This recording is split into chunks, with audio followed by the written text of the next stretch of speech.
अस्सलाम वालेकुम।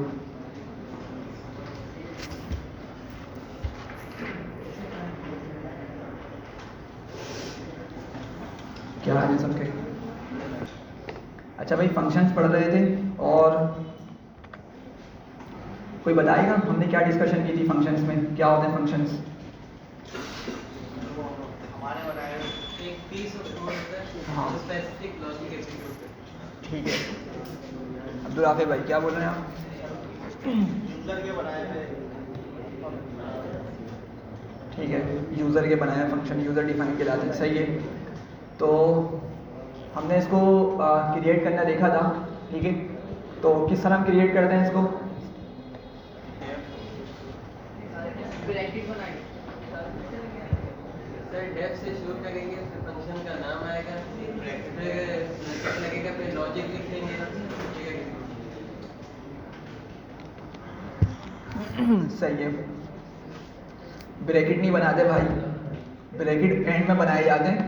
स्टार्ट आपका कहाँ से होता है? डेफ से स्टार्ट होता है, डेफ लिखना पड़ता है डिफाइन करने के लिए, सही है। तो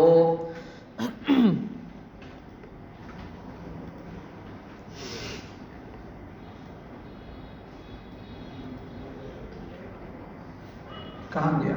कौन सी क्लास है हमारी? हाँ ये रहा, ठीक है। हमने ये देखा था कि हमारा क्या होता है, ये जनरल स्ट्रक्चर था, सही है। ये जनरल स्ट्रक्चर था फंक्शन लिखने का। तो क्या करते हैं, डेफ लिखते हैं, उसके बाद हम फंक्शन का नाम देते हैं, ब्रैकेट्स बनाते हैं, ठीक है।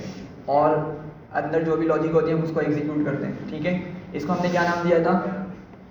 नॉन पैरामीटराइज्ड फंक्शन, ठीक है। क्यों? क्योंकि इसके अंदर ब्रैकेट में जो चीज़ लिखी जाती है उसको हमने क्या कहा था, क्या हम कॉल करते हैं उसको पैरामीटर्स बोलते हैं, ठीक है। तो पैरामीटर्स ही नहीं है इसके अंदर, तो इस वजह से उसको क्या नाम दे दिया हमने? नॉन पैरामीटराइज्ड फंक्शन, ठीक है। अच्छा, फिर हमने एक फंक्शन देखा था जिसमें ब्रैकेट के अंदर हम कुछ लिख रहे होते हैं, ठीक है। और ये जो चीज़ अंदर लिखी हुई होती है इसको हम क्या नाम देते हैं? पैरामीटर्स बोलते हैं, ठीक है। तो num1 और num2 मेरे क्या है? पैरामीटर्स हैं, जिसकी वजह से हम इस फंक्शन को क्या नाम देते हैं? पैरामीटराइज्ड फंक्शन, ठीक है। क्या नाम होता है इसका? पैरामीटराइज्ड फंक्शन,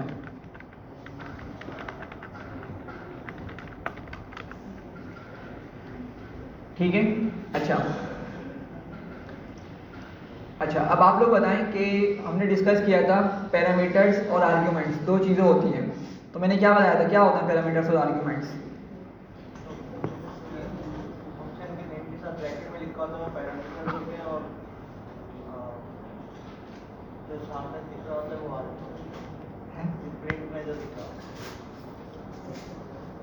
नहीं, ऐसा तो कुछ नहीं था सर, ब्रैकेट के अंदर जो लिखा हुआ होता है वो आर्गुमेंट नहीं सर, जब तो हम कोड एग्जीक्यूट करते हैं तब जो उसके अंदर वैल्यू होती है वो आर्गुमेंट।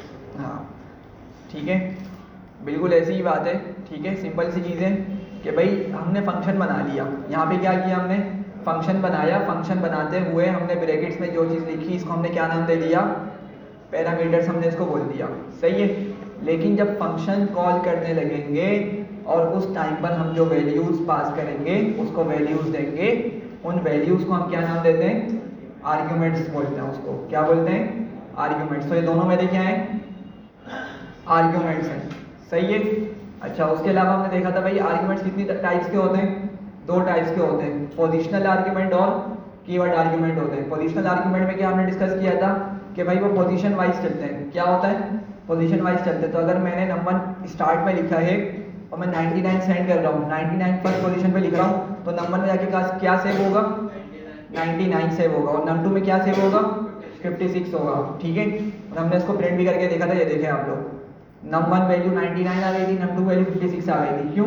क्योंकि पोजीशन वाइज अभी असाइन हो रहे हैं, सही है। फिर मैंने इनको स्विच भी करके दिखाया था आपको, ठीक है। अगर मैं 56 पहले 99 बाद में लिख दूंगा तो 56 num1 हो जाएगा और 99 क्या हो जाएगा? num2 हो जाएगा, ठीक है। तो ये आपके पोजिशनल आर्ग्यूमेंट्स हैं। हमने कहा था कि हम पोजिशनल आर्ग्यूमेंट अगर चाहें तो उसको कीवर्ड आर्ग्यूमेंट भी बना सकते हैं। और कीवर्ड आर्ग्यूमेंट का हमने क्या कहा था कि भाई उधर पोजीशन मैटर नहीं करती, पोजीशन मैटर नहीं करती तो उसके लिए क्या करना होगा, आपको पैरामीटर्स के साथ उसकी वैल्यू लिखनी होगी। ठीक है, तो ये क्या थे हमारे, ये हमारे कीवर्ड आर्ग्यूमेंट थे। सही है, चलें फंक्शंस कंटिन्यू करते हैं और होपफुली आप लोगों को यहाँ तक क्लियर होगा। ठीक है, फंक्शंस की हमने बात कर ली है। अब यहाँ पे मैं एक चीज़ लिख रहा हूँ, मैं एक फंक्शन डिफाइन करता हूँ और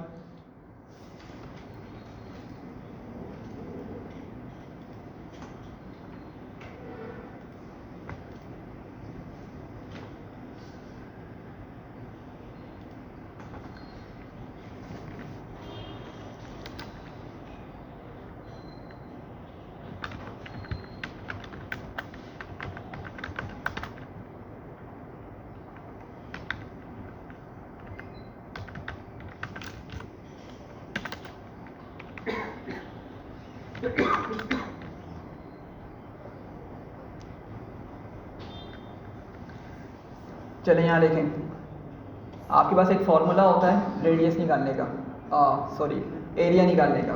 ठीक है, क्या होता है वो फार्मूला, हाँ क्या फार्मूला होता है, पाई आर स्क्वायर होता है वो। ठीक है, अच्छा पाई की वैल्यू फिक्स होती है वैसे तो, क्या होती है वो 3.142 होती है और रेडियस कुछ भी हो सकता है। ठीक है, सबसे पहले तो पता होना चाहिए कि भाई एरिया होता क्या है। जैसे आपके पास कोई सर्कुलर ऑब्जेक्ट है, ठीक है, कोई डिस्क इमेजिन कर लें, ठीक है, या कोई सर्कल इमेजिन कर लें। जैसे आपके सामने यहाँ पे छोटा सा सर्च बार दिख रहा होगा, ये सर्च आइकन दिख रहा है, इसका जो ये सर्कुलर पार्ट है, ठीक है, लेट से मुझे मालूम करना है कि ये जो अंदर वाला एरिया है ये क्या है। ठीक है, ये जो अंदर वाला एरिया है, सब ये देख पा रहे हैं मेरे माउस को, ठीक है, ये जो अंदर वाला एरिया है ये क्या है, इसकी क्या वैल्यू है, ठीक है, कितना बड़ा है। तो इस एरिया को हम बोलते हैं क्रॉस सेक्शनल एरिया। क्या बोलते हैं इसको, क्रॉस सेक्शनल एरिया बोलते हैं। ठीक है, अभी फिलहाल हमने इसको एरिया बोल दिया सिंपली। चलें यार जुपिटर पे ही काम कर लेते हैं, फिलहाल VS कोड नहीं चल रहा, देखता हूँ उसमें क्या मसला आया। अच्छा यार, इसको ओपन किस तरह करना होता है मैं आप लोगों को बता देता हूँ जल्दी से। आप लोग जब अपने फोल्डर में जाएंगे जहाँ पे हमने सारा काम किया हुआ है ना, ठीक है, इसके पास आपके पास ये एक बार आ रहा होगा इस तरह से, ये देख रहे हैं, ये बार आ रहा है जिसमें आपके सारे फोल्डर्स के नाम आ रहे हैं। तो आप लोग यहाँ पे आगे क्या लिखेंगे, CMD लिखेंगे। सिर्फ क्या लिखेंगे, इस पर क्लिक करके CMD लिख के इंटर दबाएंगे। ठीक है, जैसे इंटर दबाएंगे तो आपके पास इस तरह की एक ब्लैक विंडो आ जाएगी। ठीक है, इस तरह की ब्लैक विंडो आ जाएगी। आप लोग क्या करेंगे, इस पर जाके जुपिटर नोटबुक लिखेंगे। क्या लिखेंगे, जुपिटर नोटबुक। अगर आप लोगों ने मेरे बताए हुए तरीके से इंस्टॉलेशन की हुई है ना, जो मैंने आपको शुरू में गाइड किया था, तो आपके ये चल जाएगा। ठीक है, मसला नहीं करेगा। तो आप लोगों ने क्या लिखना होगा, जस्ट जुपिटर नोटबुक लिखना होगा और उसके बाद आप जैसे इंटर करेंगे कुछ ये लाइन से एग्जीक्यूट होंगी और उसके बाद आपके पास इस तरह की एक ये विंडो आ जाएगी सामने। ठीक है, मतलब इस तरह का ये ब्राउज़र आपको ओपन करके आपकी सारी फाइल्स को शो कर देगा। सही है, क्योंकि हमने CMD अपने ही फोल्डर में खोला था। अगर आप लोग देख रहे हैं यहाँ पे, ये हमारा ही फोल्डर था ना बैच 11 का, जहाँ पर सारी फाइल्स मौजूद हैं, तो इसी वजह से आपको सारी फाइल्स मिल रही हैं। खैर, आप लोगों ने क्या करना है, अगर आपने कोई नई फाइल क्रिएट नहीं की हुई, आप जाएंगे यहाँ से न्यू पे, ठीक है, और पाइथन यहाँ पे लिखा हुआ दिख रहा है आप लोग, ठीक है, पाइथन पे क्लिक करेंगे। क्या हो गया,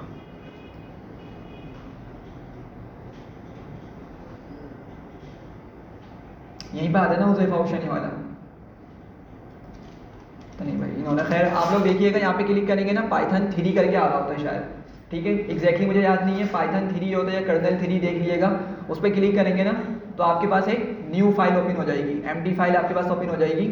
ठीक है, अभी तो हमने लिखा हुआ है यहाँ पे, लेकिन आपके पास वो एम्प्टी फाइल ओपन हो जाएगी। फिर आप क्या करें, उस पर सेव करें उसका नाम, जो भी आपका नाम है यहाँ से। ठीक है, और उसके बाद आप अपनी कोडिंग स्टार्ट कर लें, बिल्कुल उसी तरीके से काम करेगा, बस सजेशंस नहीं मिलेंगी। आज मैं नहीं छोड़ लेते, मसला नहीं है। VS कोड से कनेक्ट कर सकते हैं पाइथन, ये कोलैब का वो VS कोड में आपका कनेक्ट हो जाएगा। अपलोड करना पड़ेगा आपको, नहीं, कोलैब की एक्सटेंशन है VS कोड में, वो इंस्टॉल करेंगे ना तो कोलैब का पाइथन कर्नल VS कोड में चला सकते हैं। अच्छा, अगर एनाकोंडा काम ना करता सही, चलें ठीक है, देखते हैं फिर उसको। ठीक है, चलें इसको हम रिज्यूम करते हैं, सॉरी फॉर टाइम। चलें, तो मैं बात कर रहा था कि भाई क्या कर रहे हैं, हम फंक्शन बना रहे हैं और मैंने इस फंक्शन को क्या नाम दे दिया, कैलकुलेट एरिया करके बोल दिया है। सही है। एक्चुअली हम निकाल तो फंक्शन क्रॉस सेक्शनल एरिया रहे, लेकिन उसको सिंपली एरिया बोल दिया। और मैंने यहाँ पे कितने पैरामीटर्स लिखे, यहाँ पे मैंने 2 पैरामीटर्स लिखे। ठीक है। अच्छा, अब फॉर्मूला क्या होता है, अगर हमें क्या एरिया कैलकुलेट करना है किसी सर्कुलर ऑब्जेक्ट का, ठीक है, तो फॉर्मूला क्या होता है उसके लिए, पाई आर स्क्वायर होता है। क्या होता है, पाई आर स्क्वायर। तो अभी मैं क्या कर रहा हूँ, पाई की वैल्यू भी किससे ले रहा हूँ, यूज़र से ले रहा हूँ, और रेडियस भी किससे ले रहा हूँ, यूज़र से ले रहा हूँ। पैरामीटर्स में मैंने लिखा हुआ है तो मतलब यूज़र को देना पड़ेगा, अदरवाइज वो एरर दे देगा। मैं आपको दिखा देता हूँ। अगर मैं नीचे आके फंक्शन कॉल करता हूँ, ठीक है, और मैं कुछ भी पास नहीं करता, तो एग्जीक्यूट होने पे एरर दिखा देगा हमें। इससे क्या मसला हो गया,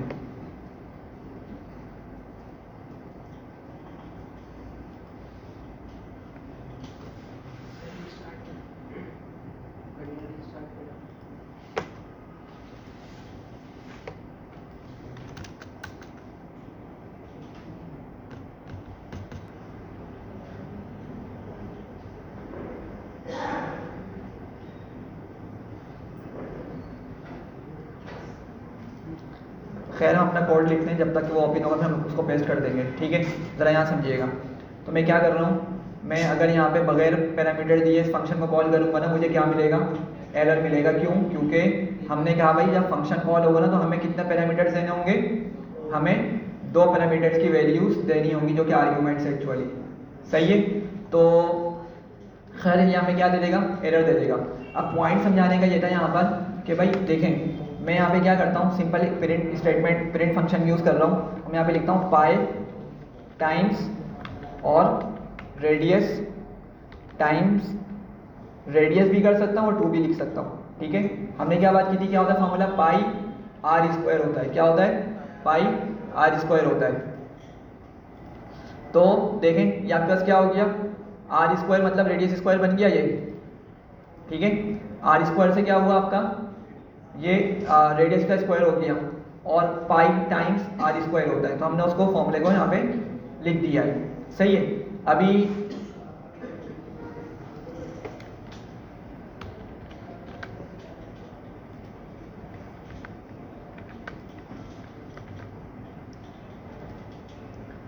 इंटरनेट भी सही नहीं चल रहा आज मुझे लग रहा है।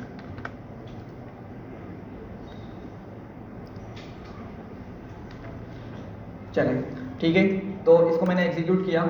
ठीक है, और अब क्या हुआ, कैलकुलेट एरिया जो मैं बात करता भी समझाता हूँ। मैंने देखें बगैर आर्ग्यूमेंट्स दिए मैंने क्या किया, इसको कॉल किया। ठीक है, समझ रहे हैं बात को। तो उसने क्या दिया, मुझे एरर दे दिया, और क्या बोल रहा है भाई, 2 रिक्वायर्ड पोजिशनल आर्ग्यूमेंट्स, उसको 2 आर्ग्यूमेंट्स चाहिए, उसके बगैर ये काम नहीं करेगा। सही है। तो यूज़र आया और यूज़र ने आके क्या किया, लेट से यहाँ पे वैल्यू लिखी पाएगी क्या, 3.142। ठीक है, और रेडियस दिया 5। ठीक है, बात समझ रहे हैं। तो अब उसको दोनों क्या हुए, आर्ग्यूमेंट्स मिल गए। ऊपर फंक्शन में जाएंगे और फंक्शन में जाके क्या होगी आपकी, ये आपकी मल्टीप्लिकेशन होगी। पाई के अंदर 3.142 वैल्यू आ जाएगी और रेडियस में क्या आ जाएगा, 5 आ जाएगा। सही है, एग्जीक्यूट करेंगे इसको। तो अब हमें क्या मिल रहा है, आउटपुट में इसका आंसर मिल रहा है, जो कि टोटल मल्टीप्लिकेशन के बाद हमें मिल रहा है आंसर। ठीक है, ये बात समझ रहे हैं। ठीक है। अच्छा, अब एक मसला है यहाँ पर। मसला ये है कि भाई पाई की वैल्यू क्या है, एक फिक्स वैल्यू है। पाई की वैल्यू कैसी है भाई, ये पाई की वैल्यू एक फिक्स है। ठीक है, कांस्टेंट जिसको हम बोलते हैं, कांस्टेंट मतलब सेम रहने वाली चीज़। ठीक है, तो अब क्या मैं हर मर्तबा यूज़र से मांगूँ ये वैल्यू, क्या कोई ऐसा तरीका नहीं है कि मैं इसको फिक्स कर लूँ। ठीक है, क्या कोई ऐसा तरीका नहीं है कि मैं इसको फिक्स कर लूँ, बिल्कुल है। ठीक है, इसका एक तरीका तो ये हो सकता है कि आप क्या करें, आप आएँ फंक्शन डिफाइन करें। ठीक है, फंक्शन के अंदर आप रखें सिर्फ रेडियस पैरामीटर को। किसको रखें, सिर्फ रेडियस पैरामीटर को रखें, और फंक्शन के अंदर आके आप पाई की वैल्यू को खुद से लिख लें, वो क्या है 3.142। ठीक है, एक तरीका तो ये हो सकता है कि यूज़र क्या करेगा, जस्ट एक मरतबा रेडियस देगा, सिर्फ उसको रेडियस देना पड़ेगा, और पाई की वैल्यू क्योंकि फिक्स है तो हमने क्या कि फंक्शन के अंदर लिख ली। एक तरीका इसका ये हो सकता है, लेकिन ये इतना कोई यूज़ नहीं होता। जो इसका ओरिजिनल तरीका है वो क्या होता है कि हम ना एक चीज़ होती है उसको हम बोलते हैं डिफ़ॉल्ट पैरामीटर्स। क्या बोलते हैं उसको? Default parameters. तो मैंने पाई की वैल्यू क्या किया, पाई की वैल्यू क्या लिख दिया, इक्वल्स टू 3.142। मतलब जहाँ मैं पैरामीटर्स लिख रहा हूँ ना, ठीक है, मैंने पैरामीटर्स क्या क्या लिखे थे भाई, पाई और रेडियस लिखा था। तो मैंने पाई और रेडियस वाली जगह पर ही क्या किया, ब्रैकेट के अंदर ही पाई की वैल्यू डिफाइन कर दी। सही है, लेकिन इसने क्या दिया है, आपको एक अंडरलाइन देके बता रहे कि यहाँ पे कुछ मसला है। ठीक है, तो अब मसला क्या मैं आपको बताता हूँ।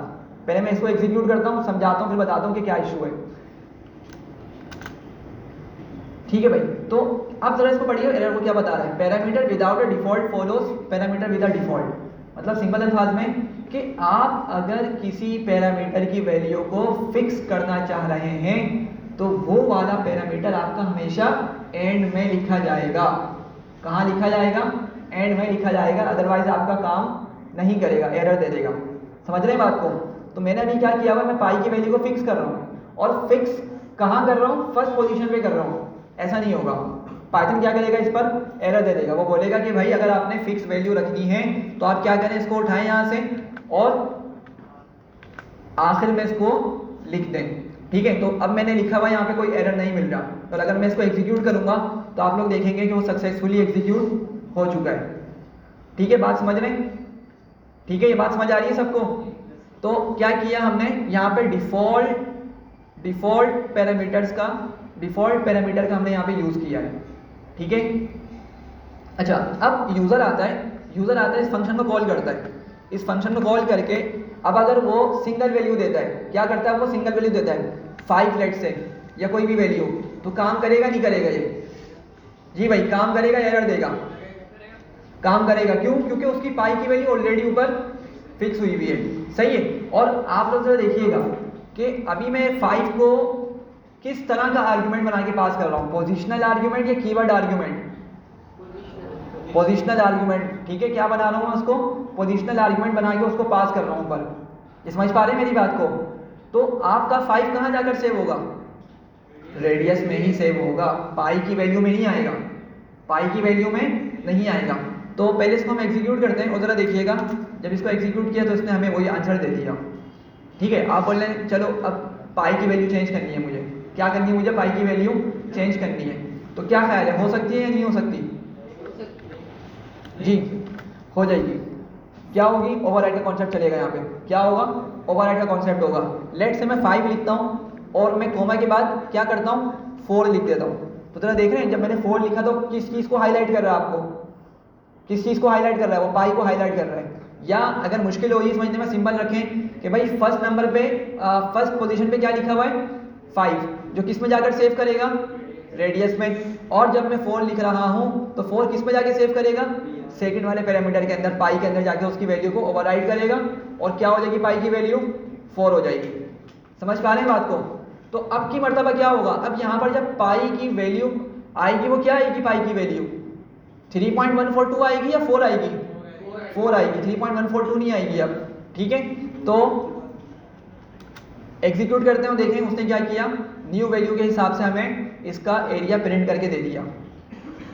ठीक है, ये बात समझ रहे हैं? तो ये क्या आपका एक डिफ़ॉल्ट पैरामीटर कहलाता है, ये क्या है आपका डिफ़ॉल्ट पैरामीटर। बस बात रखने की, जो बात आपने याद रखनी है वो ये है कि भाई अगर आपके पास कोई इस तरह का सिनेरियो हो, कोई इस तरह का फंक्शन हो जिसमें कुछ वैल्यूज़ फिक्स हों, और जब हम मशीन लर्निंग अलग अलग पढ़ें, ठीक है, अगर पढ़ते हैं मशीन लर्निंग तो वहाँ पे हम देखेंगे कि आपका जो फंक्शन होता है ना, उसमें 25 पैरामीटर्स होते हैं। कितने? 25 या उससे भी ज़्यादा पैरामीटर्स होते हैं। ठीक है, और उसमें हम देखेंगे कि बहुत सारे कॉन्स्टेंट्स होते हैं, बहुत सारे पैरामीटर्स की वैल्यूज़ क्या होती हैं, फिक्स होती हैं। तो वो सब के सब कहाँ पर होते हैं, बिल्कुल एंड में लिखे हुए होते हैं। कहाँ पे लिखे हुए होते हैं, एंड में लिखे हुए होते हैं। सही है, तो इसमें कोई मसला? चलें आगे बढ़ते हैं। अच्छा, अभी मैंने यहाँ पे क्या यूज़ किया है, इस फंक्शन की मदद से इस फंक्शन को मतलब क्रिएट किया, और यहाँ पे प्रिंट फंक्शन यूज़ किया मैंने। ठीक है, अच्छा, अब एक बात और यहाँ पे याद रखिएगा कि फंक्शन के अंदर ना नॉर्मली प्रिंट फंक्शन का यूज़ नहीं करते। जब भी फंक्शन क्रिएट करते हैं ना, अपने फंक्शन हो या कोई मेथड हो, तो हम प्रिंट फंक्शन का अंदर यूज़ नहीं करते। क्यों नहीं करते, मैं आपको एक चीज़ दिखाता हूँ पहले। अच्छा, मैं एक काम ये करना चाह रहा हूँ, मैंने कैलकुलेट एरिया किया, मैंने 5 और 4 इसको आर्गुमेंट्स पास किए, मुझे आंसर क्या मिला, 100 आंसर मिल गया। सही है। अब मैं चाह रहा हूँ कि इस 100 को क्या करूँ, कहीं पर सेव कर लूँ, इस 100 को क्या करूँ, कहीं पर सेव कर दूँ। ठीक है, तो मैं क्या करता हूँ, मैं दोबारा से इसको कॉल करता हूँ और लेट से मैं यहाँ पे एन करके या कोई भी एक वेरिएबल बनाता हूँ और मैं इक्वल टू करके ये फंक्शन लिख देता हूँ। ठीक है, अब होना क्या चाहिए, थोड़ा समझिएगा बात को। मैं ये ऐसा क्यों कर रहा हूँ, मैं चाह रहा हूँ कि भाई इस पार्ट से जो मुझे आंसर मिलेगा ना, वो क्या मिलेगा, 100 मिलेगा। और वो 100 किस में सेव करना चाह रहा हूँ मैं, आंसर के अंदर सेव करना चाह रहा हूँ। एक वेरिएबल बनाया मैंने, ठीक है, एन करके। तो क्या होगा, क्या आउटपुट आएगा इसका, एरर आएगा, आंसर मिल जाएगा, या क्या होने वाला है जी। टेक्निकली क्या होना चाहिए भाई, एन के अंदर हमें वैल्यू मिलनी चाहिए। ठीक है, ऐसा ही लग रहा है ना, ठीक है, लेकिन ऐसा नहीं होगा। ठीक है, ऐसा नहीं होगा। पहले इसको एग्जीक्यूट करते हैं। ठीक है, अब बज़ाहिर तो इसने क्या किया, 100 दिखा दी, लेकिन मैं आपको पहले क्या करता हूँ, पहले मैं आपको एन दिखाता हूँ। क्या दिखा रहा है एन के अंदर, नन दे रहा है। ठीक है, क्या दे रहा है, नन दे रहा है। उसने 100 को हमारे एन वेरिएबल के अंदर सेव नहीं किया है। ठीक है, ये बात समझ पा रहे हैं यहाँ तक। ठीक है, अच्छा अब आप बोलेंगे फिर इसने 100 क्यों प्रिंट कर दिया, भाई 100 तो प्रिंट करेगा ना, वो 100 तो दिखाएगा, क्योंकि हमारे फंक्शन के अंदर लिखा हुआ ही क्या है, प्रिंट। हमारे फंक्शन में क्या यूज़ किया हमने, प्रिंट यूज़ किया है ना। तो भाई जब मैं कॉल कर रहा हूँ फंक्शन को, थोड़ा समझिएगा इसको, कैलकुलेट एरिया, मैंने फंक्शन को कॉल किया और मैंने क्या क्या पास किया, 5 और 4 दो आर्गुमेंट्स पास कर दिए। अब आपके पास रेडियस में क्या आएगा, 5 आ जाएगा, और पाई में क्या आ जाएगा, 4 आ जाएगा। पाई में 4 आया, रेडियस में 5 आया, कैलकुलेशन हुई, और इसको मैंने किस में क्लोज किया हुआ है, पेरेंट फंक्शन के अंदर। तो भाई अब आपके पास यहाँ पे इस वाली लाइन के बाद जब ये वाली लाइन एग्जीक्यूट होगी तो पेरेंट फंक्शन एग्जीक्यूट होगा डेफिनेटली, और पेरेंट फंक्शन का काम ही क्या है, डिस्प्ले करना। तो आपको ये जो 100 मिल रहा है ना, ये 100 आपको उस फंक्शन के अंदर जो प्रिंट फंक्शन यूज़ किया है उसकी वजह से मिल रहा है। ठीक है, लेकिन आपको बात समझ आ रही होगी कि अगर आपने वेरिएबल में उस फंक्शन का आउटपुट, उस फंक्शन की मदद से जो आपको फाइनल आंसर मिल रहा है उसको किसी वेरिएबल में सेव करना है तो आप नहीं कर सकते। दोबारा समझिएगा, अगर आपने फंक्शन के अंदर प्रिंट फंक्शन यूज़ किया हुआ है, अगर यूजर डिफाइंड फंक्शन के अंदर, या मेथड हम पढ़ेंगे आगे जाकर ऑब्जेक्ट ओरिएंटेड के अंदर, अगर आपने प्रिंट फंक्शन यूज़ किया हुआ है तो प्रिंट फंक्शन ना आपकी जो फाइनल आंसर आने वाला है, जो आपकी जो फाइनल वैल्यू आने वाली है, उसको किसी वेरिएबल में सेव नहीं करने देगा। और एग्जाम्पल आपके सामने, ये बात समझ रहे हैं। ठीक है, तो इसका सोल्यूशन क्या है, इसका सोल्यूशन ये है कि हम क्या करते हैं, हम एक कीवर्ड होता है रिटर्न, उसका यूज़ करते हैं। क्या करते हैं, रिटर्न का यूज़ करते हैं। ठीक है, तो मैं क्या करता हूँ, मैं इस प्रिंट फंक्शन को यहाँ से बिल्कुल से हटा देता हूँ और मैं क्या करता हूँ, यहाँ पे मैं डायरेक्ट यहाँ पे रिटर्न का यूज़ करता हूँ। ठीक है, तो अब रिटर्न की वजह से क्या होगा कि मेरे फंक्शन का जो भी आउटपुट होगा वो मैं किसी वेरिएबल में सेव कर सकता हूँ। ठीक है, तो दोबारा से हम क्या करते हैं, इसको एग्जीक्यूट करते हैं, और एग्जीक्यूट करने के बाद मैं यहाँ पे अगेन लिखता हूँ, लेट से चलें एरिया लिखता हूँ मैं। ठीक है, एरिया 1 इक्वल्स टू, और कैलकुलेट एरिया वही लिखते हैं हम लोग, 5 और 4। ठीक है, एग्जीक्यूट करते हैं। अच्छा, अब अभी ज़रा इसको एग्जीक्यूट करने से पहले आप लोग ज़रा बताएं मुझे कि अब जब मैं इसको एग्जीक्यूट करूँगा तो मुझे 100 मिलेगा एग्जीक्यूशन के टाइम पे या नहीं मिलेगा? जी भाई, हाँ, प्रिंट नहीं कर रहा। ठीक है, देखें हमने क्या है, फंक्शन के अंदर अब प्रिंट का यूज़ नहीं किया, हमने क्या किया है, रिटर्न यूज़ किया है। तो रिटर्न क्या करता है, रिटर्न आपका जो भी आउटपुट होता है ना उसको किसी वेरिएबल में सेव करने के लिए यूज़ होता है। सही है, प्रिंट करने के लिए यूज़ नहीं होता। रिटर्न का मकसद क्या होता है कि आपका जो फाइनल आउटपुट है वो किसी आप वेरिएबल में सेव कर सकते हैं। तो अब मैं इसको एग्जीक्यूट करूँगा। ठीक है, कोई आउटपुट नहीं मिला, लेकिन एरिया 1 के अंदर हमारा जो आंसर है वो सेव हो चुका है। तो अब अगर मैं जाकर इस एरिया 1 को प्रिंट करता हूँ, ठीक है, तो देखना आप लोग क्या मुझे मिल गया, 100 वैल्यू मिल गई। ठीक है जी, रिटर्न कीवर्ड है आपका, ये फंक्शन नहीं है, क्या ये आपका कीवर्ड है जो क्या करता है, ये आई थिंक जावास्क्रिप्ट में भी होता है। ठीक है, और इसकी मदद से हम क्या कर रहे होते हैं, वैल्यूज़ को किसी वेरिएबल में सेव करने के लिए यूज़ कर रहे होते हैं। ठीक है, तो फंक्शन का जो मेन मकसद होता है ना वो यही होता है कि हम क्या करें, फंक्शन के अंदर अपनी कोई लॉजिक लिख दें, कोई कोड लिख दें और फिर उसकी मदद से जो आंसर मिलता है उसको किसी वेरिएबल में सेव करवा लें। मेन मकसद यही होता है, ठीक है। अच्छा, अब एक और चीज़ देखें, यहाँ तक सबको क्लियर है? जी भाई, चलें अब एक चीज़ और देखते हैं। लेट से मैं यहाँ पे लिखता हूँ, एक फंक्शन बनाते हैं हम डिस्प्ले डिटेल्स का, ठीक है, और इसमें हम लेट से कुछ वैल्यूज़ लेते हैं।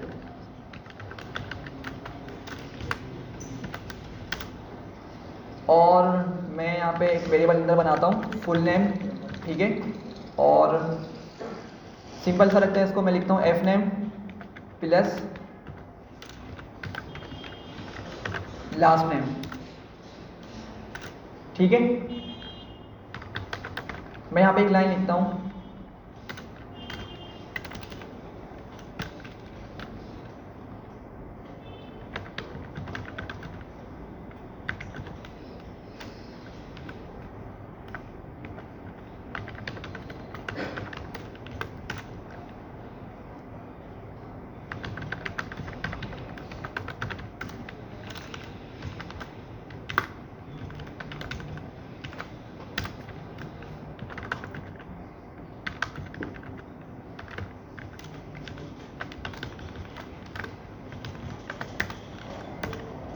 चलें ज़रा इसको देखिएगा। मैंने क्या किया, एक सिंपल फंक्शन बनाया डिस्प्ले डिटेल्स का, ठीक है, और डिस्प्ले डिटेल्स में मैंने क्या क्या क्या पैरामीटर्स रखे, एफ नेम मतलब फर्स्ट नेम और एल नेम लास्ट नेम, ठीक है।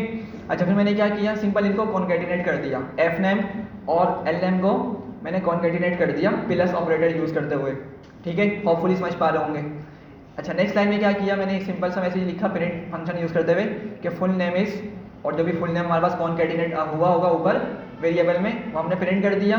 फिर मैंने क्या किया, रिटर्न कर दिया फुल नेम को, ठीक है।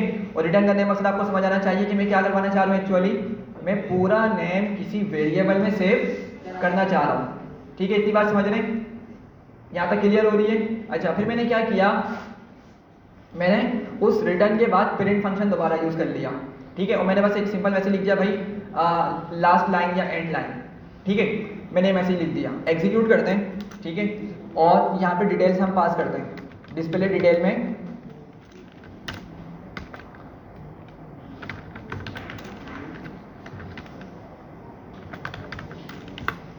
सही है। चलें अब ज़रा समझिएगा, यहाँ से समझिएगा, सब गौर करिएगा। मोहम्मद किस में जाएगा, एफ नेम में आ जाएगा। हामिद कहाँ पर आ जाएगा, लास्ट नेम में। अब अगेन एफ नेम आपका मोहम्मद आया, लास्ट नेम में क्या आया, हामिद आया। उसके बाद आपके पास फुल नेम में कॉन्केटिनेशन हो गई, सही है। अच्छा, उसके बाद आपकी कौन सी लाइन एग्जीक्यूट होगी, ये सेकंड वाली लाइन एग्जीक्यूट होगी, ठीक है। और यहाँ पे क्या आ जाएगा, फुल नेम इज जो भी आपका नाम अभी हमने कॉन्केटिनेट किया है, ठीक है। फिर रिटर्न लाइन एग्जीक्यूट होगी और रिटर्न में क्या मिल जाएगा हमें, ये मोहम्मद हामिद पूरा किसी एक वेरिएबल में हम सेव करवा सकते हैं, ठीक है। अच्छा, और उसके बाद आपके पास क्या होगी, ये वाली लाइन एग्जीक्यूट, ये वाली लाइन एग्जीक्यूट होनी चाहिए, ऐसी है ना, लेकिन ऐसा होगा नहीं, ठीक है, ऐसा होगा नहीं। क्यों नहीं होगा, पहले मैं आपको दिखाता हूँ। एग्जीक्यूट किया, ठीक है, और यहाँ पे मैं लेट से सिंपल नेम का वेरिएबल यूज़ कर लेता हूँ, ठीक है। एग्जीक्यूट करते हैं तो ज़रा देखिएगा क्या हुआ, इसने ये वाली लाइन तो प्रिंट कर दिया मैं, ठीक है। ये वाली लाइन इसने क्या करी, हमें प्रिंट करके दे दी। अच्छा, नेम में हम देखते हैं कि नेम के अंदर इसने कुछ सेव किया, तो नेम के अंदर भी क्या किया इसने, हमें नेम सेव करके दे दिया। और ये किस वजह से हुआ, इस वाली लाइन की वजह से हुआ, सही है। लेकिन हुआ क्या, ये वाली लाइन एग्जीक्यूट नहीं हुई, ये वाली लाइन एग्जीक्यूट नहीं हुई। तो याद रखिएगा कि अगर आप रिटर्न के बाद कुछ भी लिखते हैं फंक्शंस के अंदर या मेथड्स के अंदर, ठीक है, मैंने शायद डिस्कस किया था भाई फंक्शंस और मेथड्स लिखने का तरीका सेम ही होता है। तो मैं फंक्शंस पढ़ा रहा हूँ ना, आपको समझना, मेथड भी साथ साथ पढ़ रहे हैं। जो छोटा डिफरेंस हम पढ़ेंगे ऑब्जेक्ट ओरिएंटेड के अंदर ही। तो रिटर्न के बाद आप कुछ भी लाइन लिखेंगे, कोई भी भले कितना ही लंबा कोड लिख दें, वो एग्जीक्यूट नहीं होगा। तो रिटर्न एक तरीके से क्या करता है, आपका फंक्शन को ख़त्म करने के लिए भी यूज़ हो रहा होता है। जिस तरह हमने ब्रेक स्टेटमेंट पढ़ी थी, लूप्स पढ़ते हुए हमने ब्रेक स्टेटमेंट का यूज़ किया था, जो क्या करता था, वो कीवर्ड हमारा लूप को एंड करने के लिए यूज़ होता था, किसी कंडीशन को मीट करने पे।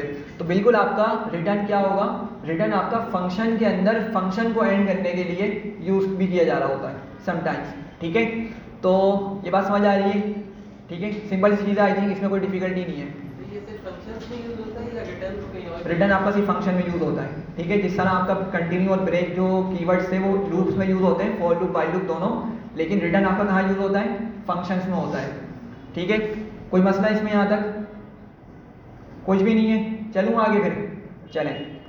अच्छा, अब जो हम डिस्कस करने लगे हैं ना, इसको बहुत गौर से समझिएगा, इससे आपकी लॉजिक बिल्डिंग अच्छी होगी। ठीक है, और फंक्शन उम्मीद तो ये कि आप लोग इसकी मास्टर बन जाएंगे। ठीक है, डिफ़िकल्ट थोड़ी सी लॉजिक्स हैं, तो गौर से समझिएगा।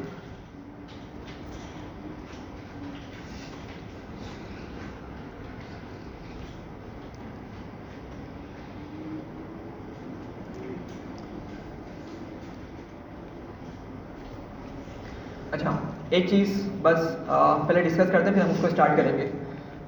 मैं यहाँ पर एक चीज़ लिखता हूँ। मैं यहाँ पे लेट से एक फंक्शन बनाता हूँ डेफ, और मैं सम करने का एक नंबर फंक्शन बना रहा हूँ। क्या कर रहा हूँ? मैं सम करने के लिए एक सिंपल फंक्शन बना रहा हूँ। तो मैं यहाँ पे लिखता हूँ कि कैलकुलेट टोटल या सम, जो भी आपने लिखना हो आप नाम दे दें। ठीक है, और मैं क्या करता हूँ, मैं यहाँ पे लिखता हूँ n1 n2 n3। मैंने 3 पैरामीटर्स यहाँ पे यूज़ किए। ठीक है, ओके, ठीक है, मैंने 3 पैरामीटर्स का यहाँ पे यूज़ किया, और मैं यहाँ पे क्या करूँगा, अगली लाइन पे सिंपल रिटर्न कर दूंगा। ठीक है, अच्छा, रिटर्न वाली जो चीज़ है ना, आप उसको इस तरह भी कर सकते हैं। अगर आप लोग चाह रहे हैं कि पहले आप अपना जो फाइनल आंसर उसको किसी वेरिएबल में सेव करें, तो आप लोग इस तरह भी कर सकते हैं। ज़रा देखिएगा, मैंने क्या किया, इन तमाम नंबर्स को सम किया, किस में सेव कर दिया? टोटल के अंदर, और मैं रिटर्न किसको कर दूंगा? टोटल को रिटर्न कर दूंगा। तो आपका ये भी वैलिड है। और अगर आप चाह रहे हैं कि नहीं भाई डायरेक्ट ही रिटर्न कर दूँ, तो वो डायरेक्ट भी आपका चल जाएगा, कोई मसला नहीं करेगा। ठीक है, तो फिलहाल हम इसको यहीं पर रखते हैं, इसी तरीके से इसको रखते हैं ये।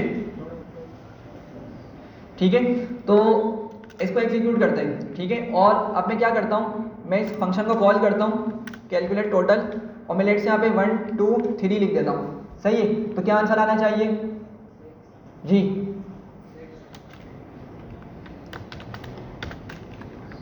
बिल्कुल 6 आएगा। ठीक है, क्या आंसर आ गया? 6 आ गया। अच्छा, बात समझिएगा, मैंने कितने आर्ग्यूमेंट्स दिए यहाँ पे? 3 आर्ग्यूमेंट्स दिए। लेकिन अगर यूज़र आता है और यूज़र आके क्या करता है, वो इनफाइनाइट आर्ग्यूमेंट्स देना चाह रहा है, मतलब बोल रहा है कि भाई मैं यहाँ पे जो जो नंबर्स आपको देता जा रहा हूँ ना, लाइक वो कोई कैलकुलेशन परफॉर्म कर रहा है, और वो आपको एक रैंडम नंबर देता जा रहा है, कोई सीक्वेंस भी नहीं है उनकी, और आपको रैंडम नंबर दे रहा है। तो आपने क्या करना है, उन सबको सम करना है। एक फंक्शन बनाना है जो क्या करेगा, उन सबको सम करेगा। ठीक है, बात समझ पा रहे हैं? तो अब उसको किस तरह हैंडल करेंगे हम? पहले पॉइंट समझ रहे हैं कि अभी जो हमारा ये प्रोग्राम है, ये जो फंक्शन है, सिंपल क्या कर रहा है, सिर्फ 3 पैरामीटर्स को या 3 आर्ग्यूमेंट्स को हैंडल कर रहा है। 3 नंबर तक को ये काम करेगा, कोई भी नंबर देते हैं। ठीक है, लेकिन लेट से मैं यहाँ पे एक और नंबर देता हूँ, मैंने बोला 98, एरर दे देगा। ठीक है, क्या बोल रहा है भाई, उसको 3 आर्ग्यूमेंट्स की ज़रूरत है, लेकिन हम तो उसको क्या दे रहे हैं, 4 दे रहे हैं, एरर दे दिया इसने। ठीक है, और अब हमें नहीं पता होगा जब प्रोग्राम बना रहे भाई यूज़र आके कितने आर्ग्यूमेंट्स दे सकता है। ठीक है, कितने नंबर या कितनी वैल्यूज़ हमें फंक्शन में प्रोवाइड कर सकता है। तो पाइथन में उसके लिए एक सिंटेक्स होता है। ठीक है, और वो सिंटेक्स क्या होता है, ज़रा समझिएगा। वो सिंटेक्स लिखा जाता है, आपने किया कोमा, आपने क्या लगाया, कोमा लगाया, और आपने उसके बाद लिखना होता है एस्टेरिस्क और आर्क्स। ठीक है, आर्ग्यूमेंट को छोटा करके हम लिखते हैं कि क्या बोलते हैं इसको, आर्क्स बोल देते हैं। ठीक है, ARGS, आर्क्स या आर्ग्यूमेंट्स। ठीक है, ये समझ पा रहे हैं यहाँ तक? अच्छा, अब इससे क्या होगा, देखें, मेरा जो फर्स्ट आर्ग्यूमेंट होगा वो किस में सेव होगा, N1 में। सेकंड आर्ग्यूमेंट किस में सेव होगा, N2 में। थर्ड आर्ग्यूमेंट किस में सेव होगा, N3 में। लेकिन अब की मर्तबा यूज़र 3 के अलावा जितने भी आर्ग्यूमेंट्स देगा वो किस में जाके सेव होंगे, आर्क्स। ये खुद एक पैरामीटर है, ये भी क्या है, आर्क्स। ये जो लिखा हुआ ना ARGS, ये खुद एक पैरामीटर है। अच्छा, ये जो मैंने ARGS लिखा है ना, लाजमी नहीं कि आप इसको ARGS ही लिखें, आप चाहें तो अपना नाम भी लिख लें पहले। ठीक है, बस असल में ये नोटेशंस होती हैं कुछ जो समझाने के लिए लिखी जाती हैं, मैं अभी आपको उसको चेंज भी करके दिखाता हूँ। ठीक है, बस पॉइंट क्या है, अगर आप सिंगल स्टेरिस के साथ यहाँ पे कोई पैरामीटर का नाम लिख देते हैं, तो वो आपका पैरामीटर इनफाइनाइट इनपुट्स को हैंडल कर सकता है। ठीक है, करके देखते हैं जरा। अभी आप लोगों ने देखा था जब मैंने इसको एक नंबर सिर्फ एक्स्ट्रा दिया था, इसने क्या किया था, हमें एरर दे दिया था। क्या किया था इसने, हमें एरर दे दिया था, ठीक है। लेकिन अब क्या करते हैं हम यहाँ पे कुछ, यहाँ पे इसको और फर्दर आर्ग्यूमेंट्स देते हैं, ठीक है। लाइक मैं इसको पहले एग्जीक्यूट करता हूँ, एग्जीक्यूट करने के बाद मैं यहाँ पर आता हूँ और मैं यहाँ पे इसको 3 4 और आर्ग्यूमेंट्स दे देता हूँ, ठीक है। ठीक है भाई, मैंने और इसको और आर्ग्यूमेंट्स दे दिए, ठीक है। तो आपकी मर्तबा क्या होगा, हमें कोई एरर नहीं मिलेगा, हमें आपकी मर्तबा कोई एरर नहीं मिलेगा। क्यों नहीं मिलेगा, क्योंकि स्टार्ट के 3 आर्ग्यूमेंट्स तो मेरे n1 n2 n3 से हैंडल हो रहे हैं, लेकिन बाकी के आर्ग्यूमेंट्स पैरामीटर्स होंगे। हाँ, ARGS का मैंने बताया था कि अगर आपके पास देखें, हमारा तो फंक्शन है सिंपल, इस फंक्शन के अंदर हमने कितने पैरामीटर्स लिखे थे, सिंपल 3 लिखे थे, n1 n2 n3। और अगर मैंने 1 2 3 पास किया था, आपने पीछे देखा होगा, तो मुझे कोई एरर नहीं मिल रहा था, सही है। लेकिन अगर हम यूज़र के लिहाज से फंक्शन बना रहे हैं, तो यूज़र क्या कर सकता है, बहुत सारे नंबर्स एक साथ प्रोवाइड कर सकता है, ठीक है। तो उस नंबर को, उन नंबर्स को हम किस तरह हैंडल करते हैं, हमारा एक ये सिंटेक्स होता है, ठीक है, स्पेशल सिंटेक्स है। हम क्या करते हैं, 1 स्टेरिक्स का यूज़ करते हैं और उसके बाद हम क्या करते हैं, किसी भी पैरामीटर का नाम लिख देते हैं। फिलहाल मैंने जिसको ARGS लिखा हुआ है, लेकिन आप लोग चाहें तो उसको कुछ भी लिख सकते हैं, ठीक है। PARAM पैरम लिख लें, पैरामीटर जिसका मतलब वो हो, ठीक है। K लिख लें, कुछ भी लिख लें, आपकी मर्जी है। बस आर्ग्यूमेंट्स ना समझाने के लिए लिखा जा रहा है, क्योंकि मैं बताऊंगा एक चीज़ है आर्ग्यूमेंट्स और दूसरी चीज़ है भी यहाँ पे कीवर्ड आर्ग्यूमेंट्स, और हम पढ़ चुके हैं ऊपर, लेकिन दोबारा मैं आपको समझाऊंगा यहाँ पे। तो ये आपका सिंटेक्स क्या करेगा, ये आपका सिंटेक्स आपके पास इनफाइनाइट यूजर से इनपुट लेने के लिए हैंडल हो रहा होगा। हाँ भाई, अगर एक से ज़्यादा स्टैटिक्स हो तो क्या होगा? हाँ बताता हूँ मैं आपको, आपका कीवर्ड आर्ग्यूमेंट कहलाता है। ज़रा यहाँ देखिएगा, अब क्या हुआ कि हमारे पास शुरू में 3 पैरामीटर्स को लिखे हुए हैं ना भाई, तो n1 n2 n3 में क्या आ जाएगी, फर्स्ट 3 वैल्यूज़ आ जाएंगी। लेकिन इसके अलावा जो भी मैंने वैल्यूज़ लिखी हुई हैं, वो सब की सब किस में आ रही होंगी, आर्ग्यूमेंट्स में आ जाएंगी, ठीक है, आर्ग्स में आ जाएगी। ज़रा एग्जीक्यूट करते हैं और देखिएगा आपका एरर यहाँ से जा चुका है, आपका एरर यहाँ से जा चुका है, ठीक है।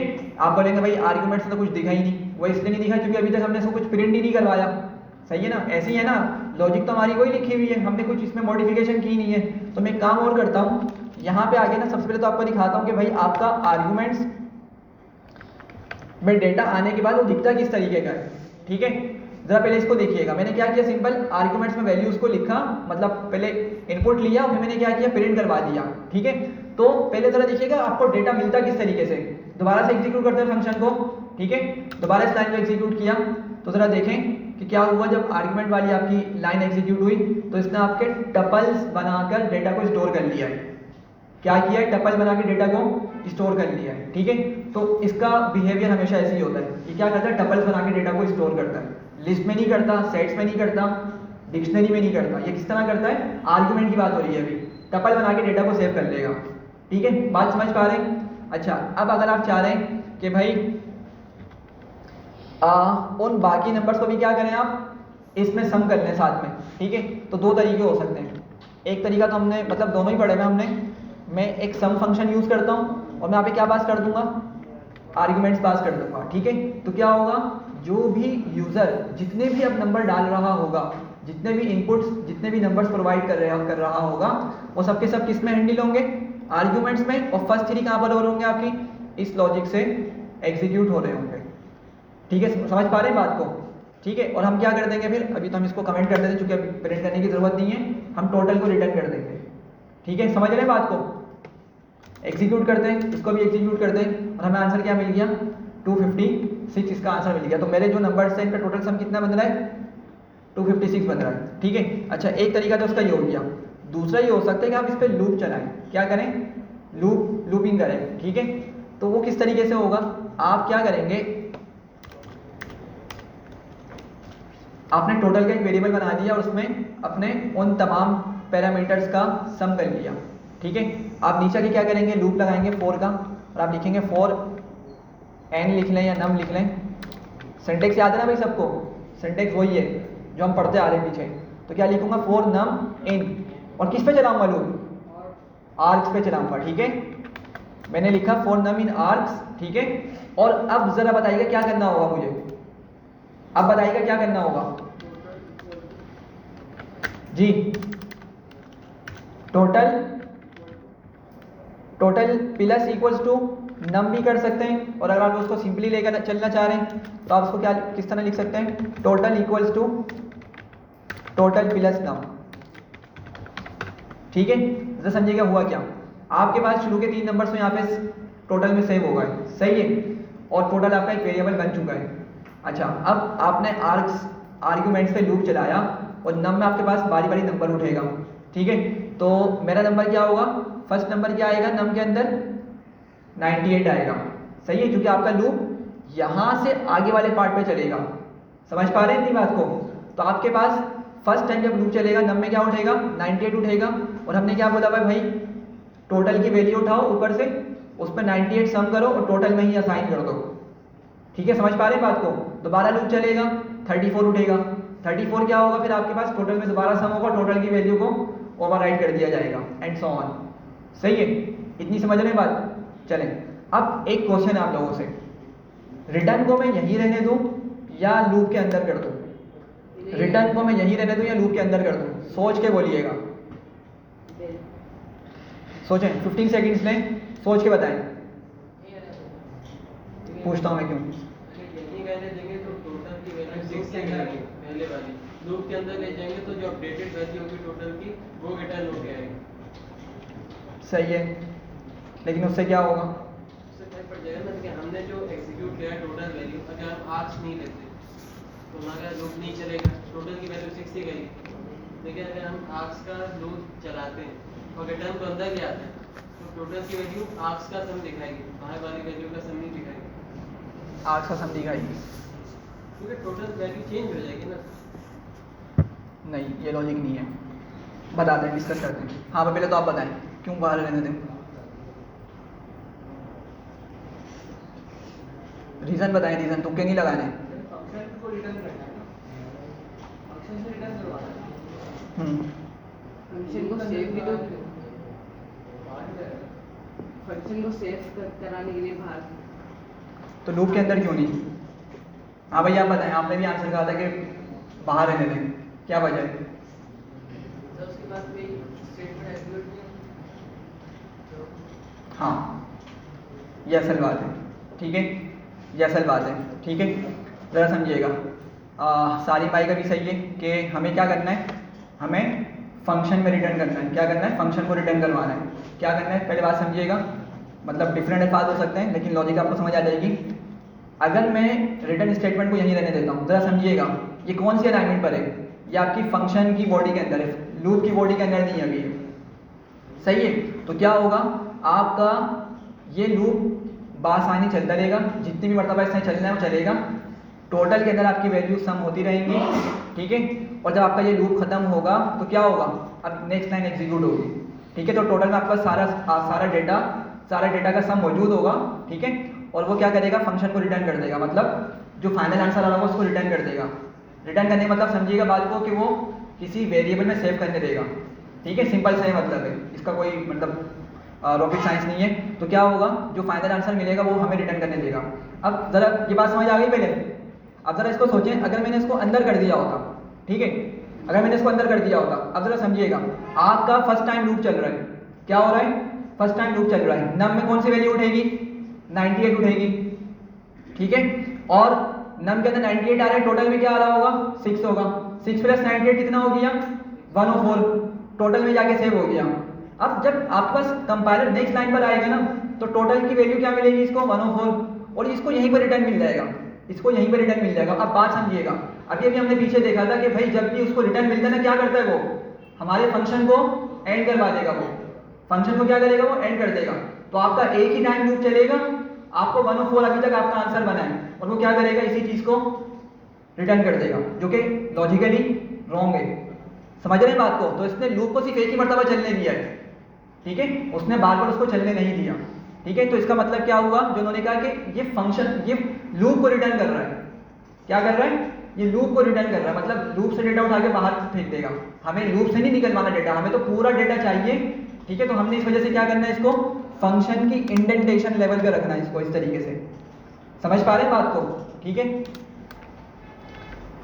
अब दोबारा से इसी चीज को हम एग्जीक्यूट करते हैं, नीचे ले आते हैं इसको, ठीक है। और क्या किया इसने हमें, करेक्टली पूरा आंसर दे दिया। ऊपर भी हमने क्या देखा था, 256 देखा था, नीचे भी क्या दिया इसने, 256 दिया है। तो डिफरेंट तरीके हो सकते हैं लिखने के।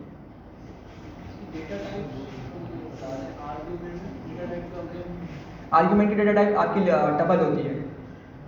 इसकी बात कर रहे हैं ना आप, ये आर्ग्स की, हाँ टपल होती है। मतलब आपका जो आर्ग्स होंगे ना वो टपल में जाके सेव होगा। अच्छा, अब ज़रूरी नहीं है, एक बात समझिएगा यहाँ पे, ज़रूरी नहीं है कि आपके पास आर्ग्यूमेंट जो है वो सिर्फ इंटीजर ही हो सकते हैं। ऐसा हरगिज़ ज़रूरी नहीं है कि आर्ग्यूमेंट में सिर्फ इंटीजर डेटा ही जाएगा, नहीं नहीं नहीं। आप इसमें फ्लोट भेजें, आप इसमें स्ट्रिंग भेजें, आप इसमें बूलियन भेजें, ठीक है, सब डेटा जाएगा।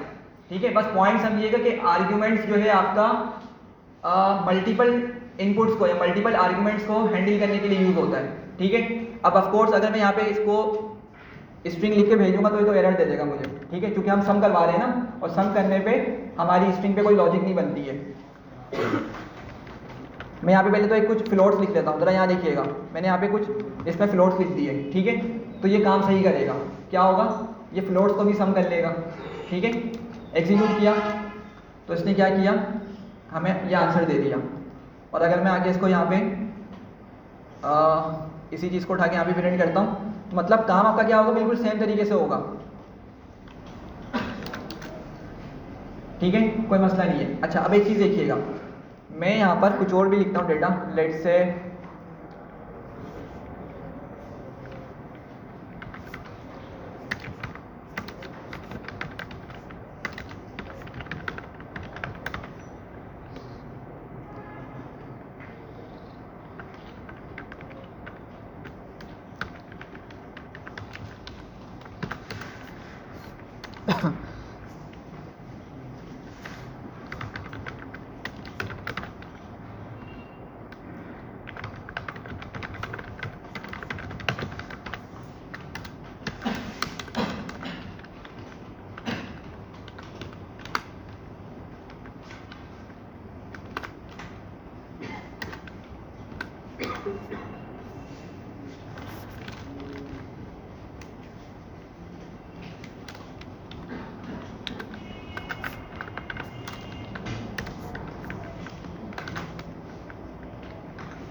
सही है भाई, मैंने एक सिंपल सा फंक्शन लिख दिया है, हम इसकी प्रॉपर लॉजिक पढ़ेंगे। ठीक है, लेकिन अभी समझिएगा मैंने क्या किया, एक कंट्रीज डिस्प्ले कंट्रीज का एक फंक्शन बनाया, उसमें पहली दो कंट्री तो किस में आ जाएंगी, C1 और C2 में आ जाएंगी, लेकिन जो उसके अलावा जो भी हम पास करेंगे वो किस में आ जाएगा, आर्ग्यूमेंट्स में आके सेव हो जाएगा। तो मैं क्या कर रहा हूँ, उसको डायरेक्ट ही यहाँ पे प्रिंट करवा रहा हूँ। ठीक है, समझ रहे हैं बात को, सिंपल सी चीज़ है, कोई डिफिकल्ट तो नहीं है। ठीक है, एग्जीक्यूट करते हैं इसको ज़रा। ठीक है, मैं यहाँ पे क्या करता हूँ, डिस्प्ले करता हूँ और लेट से यहाँ पे लिखते हैं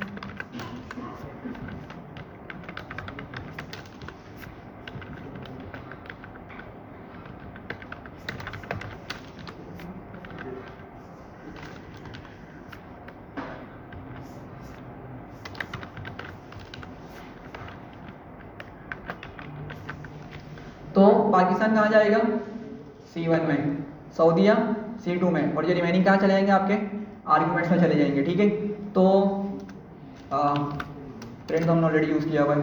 ठीक है, तो क्या हुआ, आप देख रहे हैं इसने स्ट्रिंग को भी किस तरह बना लिया है, टपल बना लिया है।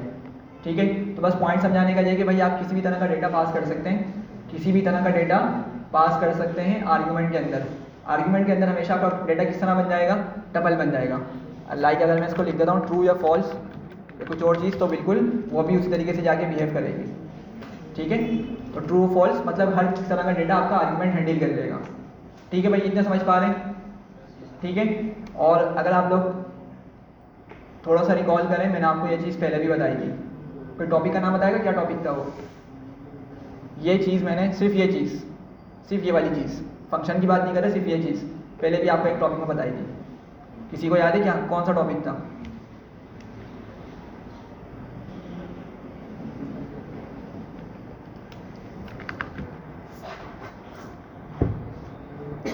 नहीं पता किसी को, खैर छोड़ें, नहीं पता तो। अभी आर्गुमेंट समझ आ गया। अच्छा, आर्गुमेंट आपका हमेशा सिंगल स्टेटिक से यूज़ होता है। अगर आप सिंगल स्टेटिक का यूज़ करें तो क्या होगा, सिंपल आर्गुमेंट्स आते हैं। ठीक है, अच्छा अब एक दूसरी चीज़ होती है कीवर्ड आर्गुमेंट। क्या होती है दूसरी चीज़, कीवर्ड आर्गुमेंट होते हैं। ठीक है, तो ज़रा उसको भी हम डिस्प्ले करते हैं, तो उसके साथ भी हम समझ लेते हैं कि किस तरीके से काम करेगा। मैं यही फंक्शन उठा लेता हूँ, ठीक है। और अब ज़रा समझिएगा मैं क्या कर रहा हूँ, स्टेरिस की जगह डबल स्टेरिस का यूज़ कर रहा हूँ, ठीक है। और इसको हम लिखते हैं, यूजुअली हम कीवर्ड्स लिखते हैं इसको, ठीक है। लेकिन अगेन आप नाम कुछ भी रख सकते हैं। इसकी फुल फॉर्म क्या होती है, कीवर्ड्स आर्ग्यूमेंट, और इससे पीछे हम किसका यूज़ करते हैं, डबल स्टेरिस का यूज़ कर रहे होते हैं। तो मैं क्या करूँगा, अगेन कीवर्ड्स आर्ग्यूमेंट को उठा के यहाँ प्रिंट कर दूँगा। अब ये किस तरह काम करता है इसको ज़रा समझिएगा। मैं अगेन क्या करता हूँ, मैं फंक्शन को कॉल करता हूँ, यहाँ पर फंक्शन कॉल करके मैं यहाँ से वैल्यूज उठाता हूँ, ठीक है, यहाँ पेस्ट कर दी। अच्छा अब ज़रा समझिएगा यार इसको, ये इंपॉर्टेंट है।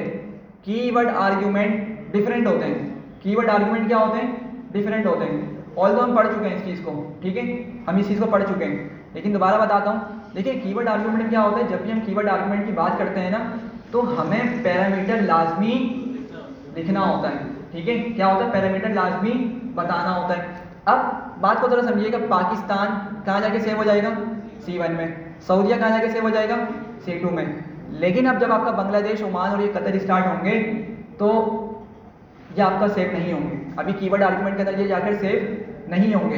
क्यों? क्योंकि हमने पहले ही पढ़ चुके हैं इस कॉन्सेप्ट को। भाई कीवर्ड आर्गुमेंट की जब भी बात होगी उसका पैरामीटर लाजमी कॉल होता है, पैरामीटर के साथ हमें वैल्यूज़ को भेजना पड़ता है। तो इसका जो सही तरीका होगा वो ये होगा कि हम ना यहाँ पर पैरामीटर्स खुद से बताएंगे। हमारे फंक्शन में ऊपर वो पैरामीटर्स तो मौजूद नहीं है, हम क्या करेंगे, हम खुद से इस पैरामीटर को यहाँ पे बताएंगे, ठीक है। तो किस तरह करेंगे, मैं यहाँ पे लिखता हूँ, लेट से मैं यहाँ पे लिखता हूँ अरब C1 लिख देता हूँ फिलहाल, ठीक है, या C2 कर लेते हैं और इक्वल्स टू करूँगा, सही है। तो बात को समझिएगा ज़रा, अरब C2 मैं ये इसको क्या बना के भेजना चाह रहा हूँ, पैरामीटर। ये मेरे पास यहाँ पर मौजूद है क्या फंक्शन के अंदर, नहीं है। लेकिन क्योंकि मैंने यहाँ पे क्या यूज़ किया हुआ है, मैंने डबल स्टेरिस का यूज़ किया हुआ है, जिसका मतलब क्या है, कीवर्ड आर्गुमेंट। और कीवर्ड आर्गुमेंट हमेशा क्या होता है, पैरामीटर और उसकी वैल्यू बन के जाता है, ठीक है। तो आप इसको कुछ भी लिख सकते हैं, अरब C2 या सिर्फ C3, जो भी आपकी मर्जी, आप कुछ भी लिख के इसको भेजेंगे और इक्वल्स टू करके उसकी वैल्यू असाइन कर देंगे, सही है। तो यहाँ दो आपके जो आर्ग्यूमेंट्स हैं वो तो सही काम करेंगे, उसमें कोई मसला नहीं होगा। उसको भले आप ऐसे भी छोड़ देंगे तो वो काम करेंगे, ठीक है। लेकिन आपके पास उसके बाद जितने भी आर्ग्यूमेंट्स होंगे ना, उसको आपने कीवर्ड आर्ग्यूमेंट बना के भेजना पड़ेगा। तो मैं यहाँ पे क्या करता हूँ, मैं यहाँ पे लिखता हूँ इसको अरब C3, ठीक है, या चले काम होता है इसको सिंपल ही रखते हैं हम। वैसे वो बांग्लादेश अरब कंट्री तो खैर नहीं था, गलत लिख रहा था मैं, ठीक है। इसको C4 कर लेते हैं और इसको क्या करेंगे भाई, C5, ठीक है, और वो एरर चला गया, ठीक है। एग्जीक्यूट करते हैं और ज़रा देखें इसने क्या किया, आपका डिक्शनरी बना के डेटा को सेव किया है। कीवर्ड आर्गुमेंट ने क्या किया, आपका डेटा डिक्शनरी बना के सेव किया है। तो आपको थोड़ी बात समझ आ रही होगी कि C3 जो था वो क्या बन गई, एक की बन गई, ठीक है, कीवर्ड मतलब की बन गई, और बांग्लादेश उसकी क्या बन गई, वैल्यू बन गई। C4 की बन गई, ओमान उसकी वैल्यू आ गई, ठीक है। समझ पा रहे हैं बात को, ठीक है, यहाँ तक कोई मसला। तो आर्गुमेंट अगर सिंपल यूज़ करेंगे वो आपका डबल बन के जाएगा, डबल स्टेरिस का यूज़ करेंगे तो क्या बन के जाएगा, वो कीवर्ड आर्गुमेंट बन के जाएगा, ठीक है। लास्ट चीज़ देख लें यहाँ पे कि लाजमी नहीं है कि आप कीवर्ड का ही वर्ड यूज़ करें, ठीक है। लेट से यहाँ पे किसी बच्चे का नाम ले लेता हूँ मैं,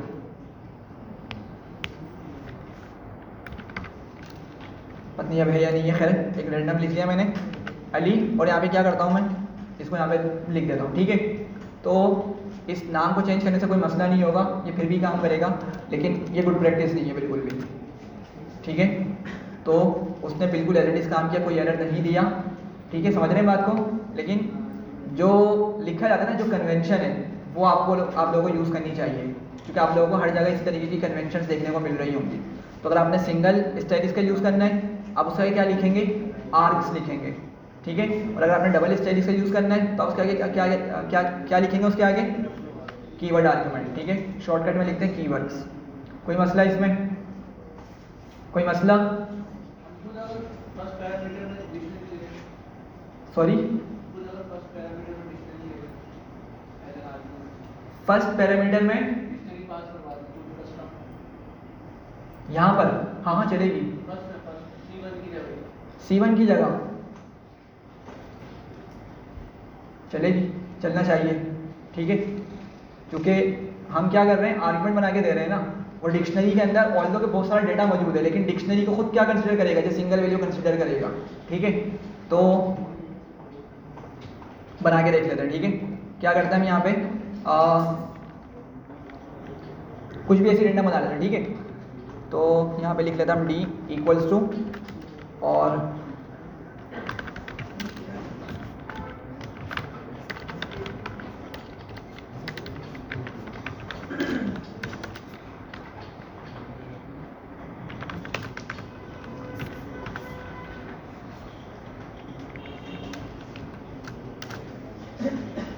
अच्छा यहाँ पे हम उसको कॉल करते हैं डिस्प्ले कंट्रीज को,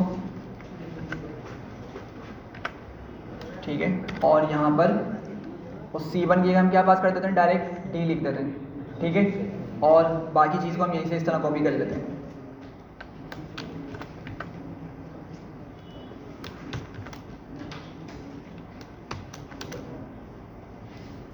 ठीक है।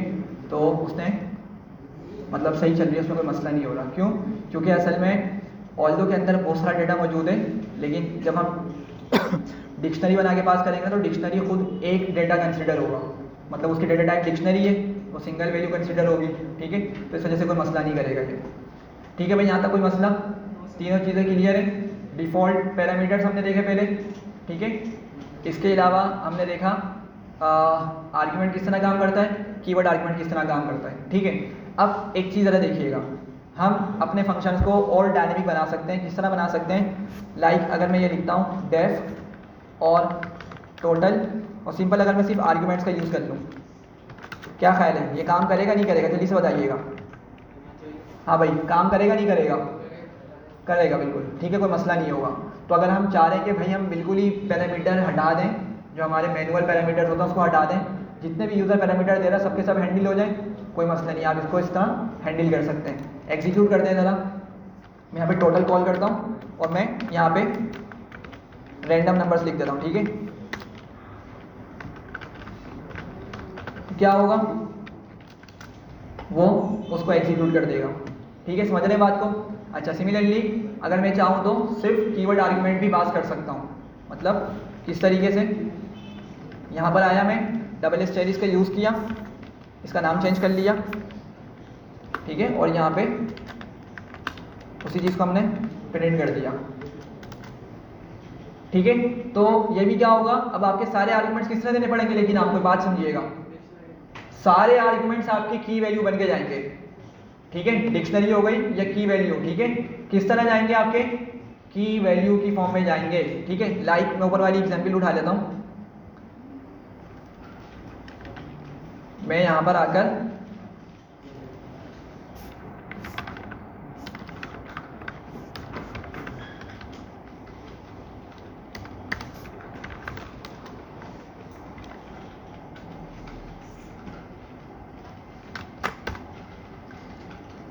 हाँ भाई, क्या ख्याल है, ये सही काम करेगा, एरर दे देगा ये?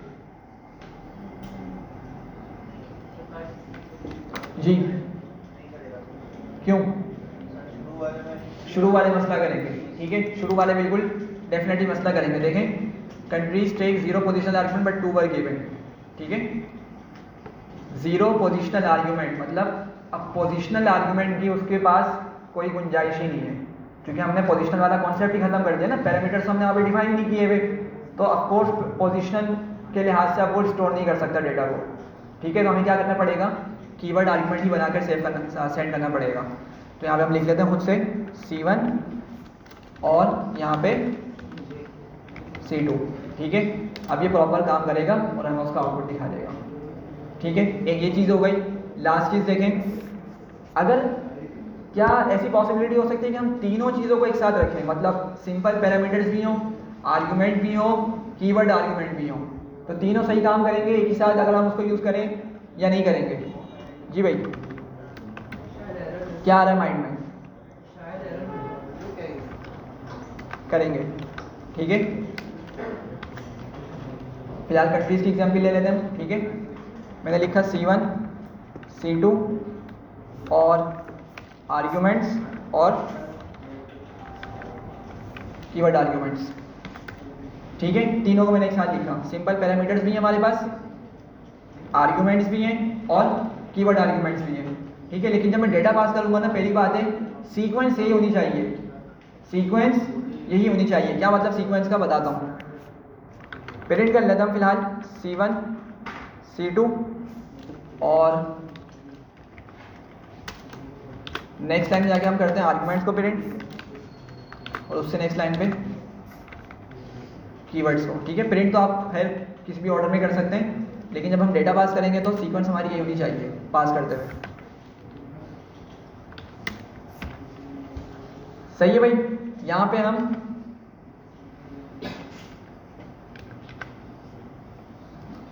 डेटा पास कर रहे हैं। ठीक है, अब जरा यहाँ देखिएगा, फर्स्ट वैल्यू, फर्स्ट आर्गुमेंट कहाँ जाएगा, C1 में, सेकंड आर्गुमेंट भी कहाँ जाएगा, C2 में चला जाएगा। लेकिन अब मैं क्या कर रहा हूँ, यहाँ पे गलती कर रहा हूँ। ये कहाँ जाएगा आपका, ये आपका जाएगा आर्गुमेंट के अंदर, वो खुद हैंडल करेगा इस चीज़ को। ठीक है, वो क्या करेगा, इसको भेजेगा आर्गुमेंट के अंदर। ठीक है, तो लेकिन पास तो हम गलत तरीके से कर रहे हैं।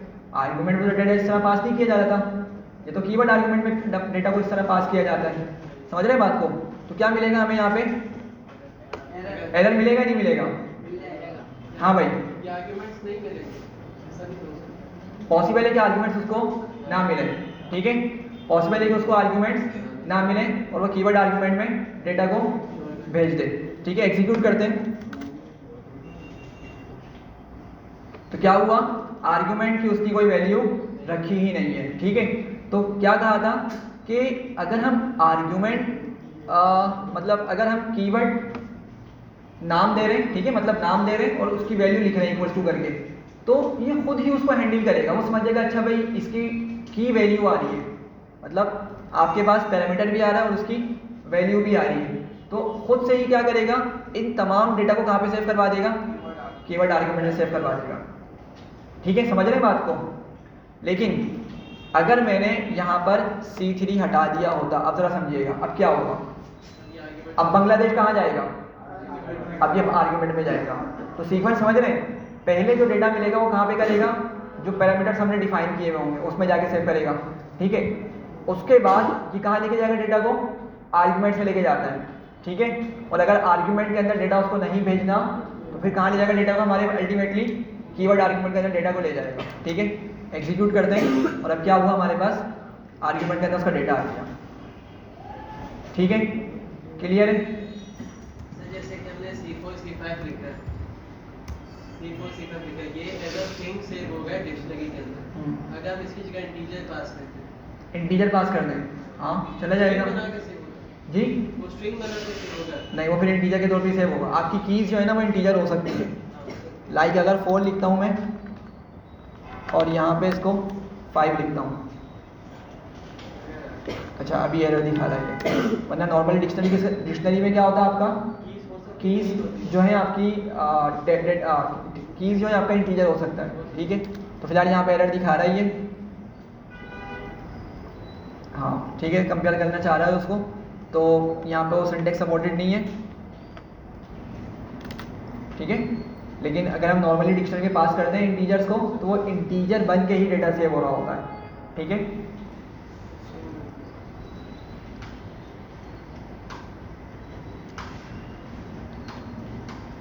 पेरेंट रिटर्न में आपको डिफरेंस क्लियर हो गया। अगर हमें डेटा को कहीं सेव करवाना हो तो हम क्या करते हैं, रिटर्न का यूज़ करते हैं। ठीक है, अच्छा अब आप लोग ज़रा अब इतना पढ़ चुके हैं, मैं आपके सामने एक एग्जाम्पल लेकर आता हूँ अगर आप लोगों को याद हो। एक हमने 2 मेथड पढ़े थे, हमने लिस्ट के 2 मेथड, वैसे तो बहुत सारे पढ़े थे लेकिन 2 मेथड इंपॉर्टेंट है यहाँ पे। एक हमने रिमूव मेथड पढ़ा था, एक पॉप मेथड पढ़ा था।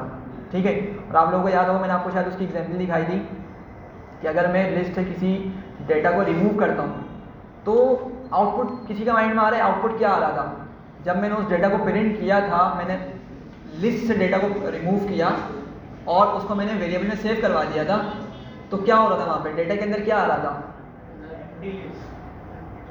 एम्प्टी लिस्ट, नन आ रहा था। उस वेरिएबल में क्या आ रहा था, नन आ रहा था। ठीक है, समझा देता हूँ मैं। एक लिस्ट बना लेता हूँ सिंपल, L1 नाम दे देता हूँ उसको, ठीक है। सिर्फ 3 वैल्यूज ही लिख लेता हूँ इसमें, ठीक है। और मैं क्या बोलता हूँ कि एक ई वेरिएबल है, ठीक है, ये चलें डिलीटेड लिख लेते हैं, एक वेरिएबल है। और मैं बोलता हूँ L1 डॉट रिमूव 3 को रिमूव करो, किसमें सेव करो, डिलीटेड में सेव करो। और मैं बोलता हूँ साथ साथ प्रिंट भी कर दो डिलीटेड को।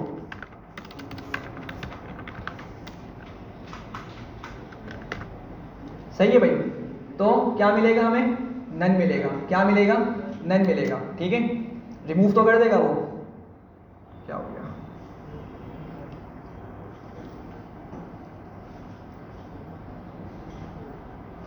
इंटरनेट तो आ रहा है, चले आ गया, ठीक है। क्या मिला, नन मिला। तो अभी जो हमने ऊपर पढ़ा था, थोड़ा सा आप इसको मैच कर पा रहे हैं कि अगर आपका फंक्शन या मेथड, मैंने कहा भाई सेम है तकरीबन, ठीक है, लिखने का तरीका, लॉजिक वगैरह बिल्कुल सेम है, थोड़ा सा डिफरेंस है, पढ़ेंगे उसको हम, तो मैं दोनों की बात करूंगा। अब सिर्फ बात समझिएगा, रिमूव ऑल्दो क्या है, मेथड है, रिमूव क्या है, ऑल्दो मेथड है, लेकिन चूंकि लिखने का तरीका सेम है तो बिल्कुल फंक्शन वाली यहाँ पे लॉजिक अप्लाई हो रही होगी। अभी हमने फंक्शन के ऊपर क्या किया था, प्रिंट का यूज़ किया था, और जब मैं प्रिंट का यूज़ करते हुए उस फाइनल आंसर को किसी वेरिएबल में सेव करना चाह रहा था, तो मुझे उस आंसर के बजाय क्या मिल रहा था, नन मिल रहा था। ऐसे ही है ना। तो अगर मैं रिमूव यहाँ से रिमूव कर रहा हूँ किसी एलिमेंट को, किसी डेटा को रिमूव कर रहा हूँ, ठीक है, तो और मैं चाह रहा हूँ कि उस डेटा को मैं किस में सेव कर लूँ, किसी वेरिएबल में सेव कर लूँ, लेकिन जब उस डेटा उस वेरिएबल को प्रिंट करता हूँ तो मुझे आंसर क्या मिलता है, नन मिलता है। तो ज़रा सा इमेजिन कर पा रहे हैं कि उस रिमूव मेथड के अंदर भी उन्होंने प्रिंट का यूज़ किया होगा, ना कि रिटर्न का। समझ पा रहे हैं बात को, ठीक है। अच्छा, लेकिन अगर इसके बरक्स में पॉप चलाता हूँ, ठीक है, पॉप मेथड चलाता हूँ, तो क्या पॉप मेथड हमें अलाउ करता था या नहीं कि हम उस डिलीटेड डेटा को, पॉप डेटा को किसी दूसरे वेरिएबल में सेव कर सकें? कर रहे होते थे ना हम, यही तो उसकी स्पेशल फंक्शनैलिटी थी। तो आप जरा इमेजिन कर पा रहे हैं उस पॉप फंक्शन के अंदर एक्चुअली जो प्रोग्रामर्स है जिन्होंने ये कोड लिखा है, ये पॉप फंक्शन बनाया होगा, मेथड बनाया होगा, उसके अंदर रिटर्न स्टेटमेंट का यूज़ किया होगा, रिटर्न कीवर्ड का यूज़ किया होगा, जिसकी वजह से जो डेटा डिलीट होता था उसको हम किसी वेरिएबल में सेव कर पा रहे होते थे। समझ पा रहे हैं इतनी बात, ठीक है। तो चलें अब आगे बढ़ते हैं।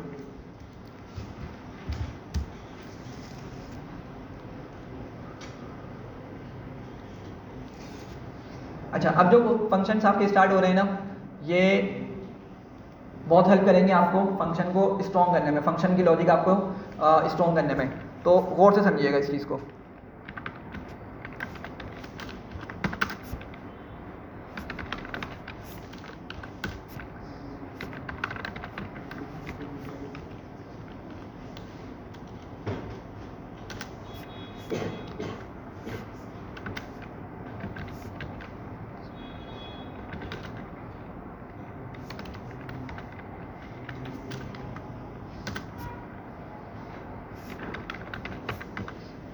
चलें, अब यहाँ पे जरा इसको देखें और इसका आउटपुट जो है ना